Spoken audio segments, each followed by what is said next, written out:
Jay-Z's Team Roc is putting pressure on the Department of Justice to investigate a police department. And a Republican senator calls out a black judicial nominee over his so-called rap sheet. Here to weigh in on these stories and more in tonight's Legal Roundup, veteran prosecutor and BNC's legal contributor, Paul Henderson. Paul, let's start with the headlines rapper Jay-Z's organization is making tonight. Team Roc, the social justice arm of Jay-Z's entertainment company, is calling on the Justice Department to open a pattern or practice investigation into the Kansas City, Kansas Police Department.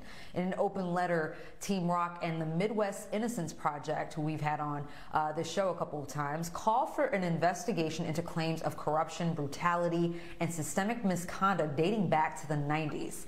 The groups say they sent their original letter to DOJ back in December and are still waiting on a response. Paul, what these organizations are asking the DOJ to do is what they've done in other police departments in several cities over the last year or so, to begin a pattern or practice investigation. What is that?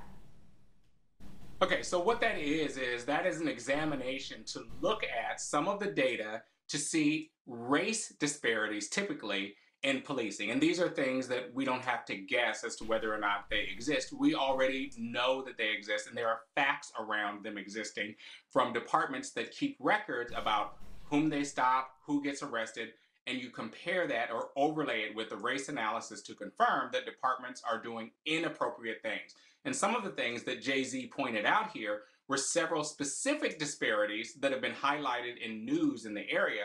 What I'm celebrating is that he's using his celebrity and using his voice in partnership with subject matter experts to direct and be very specific about what his demands are with this Department of Justice, because this is typically their jurisdiction about a pattern and practice evaluation. I would say, and I think this is an interesting academic point and perspective, that those same demands should be addressed to their attorney general, because the state's attorney general can also investigate pattern and practice evaluations.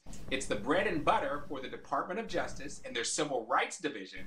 And if they find that there are violations, what they can do is take over that police department, insert an independent monitor to address the issues, to try and right those wrongs and change that entire police department.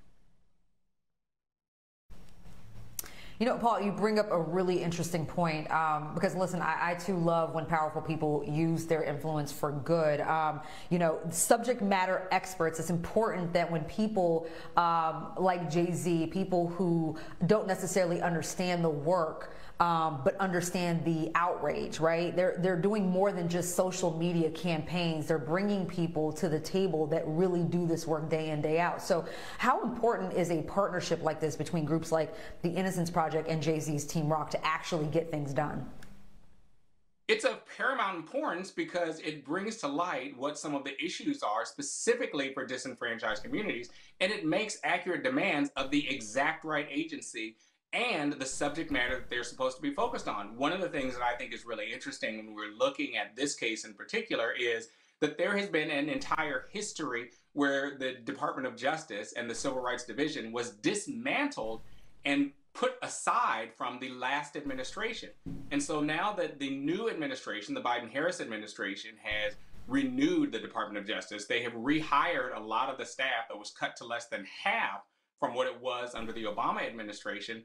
There are these new and growing demands for the department to take action in specific areas and locales. What I think is another thing that we should be talking about, separate from this demand for this pattern and practice evaluation, is the growing and increased pressure that there is about some of the other promises that have been made from the federal government beyond just the police reform and accountability.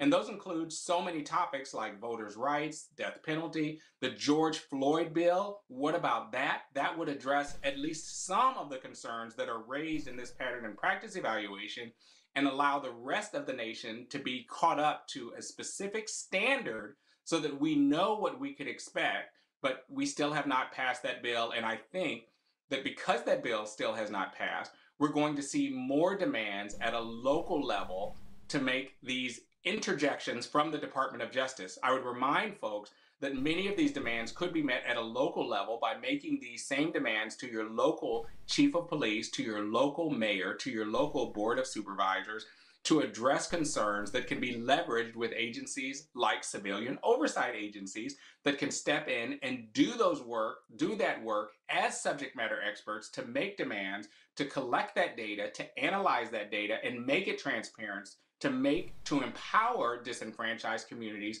to address race disparities in policing. That's why this whole conversation is so important, not just because Jay-Z is doing it and not just because this jurisdiction is considering it. These are the same issues that are conflated throughout the rest of the nation, and talking about it empowers all of us to make a difference and to become advocates to make a change.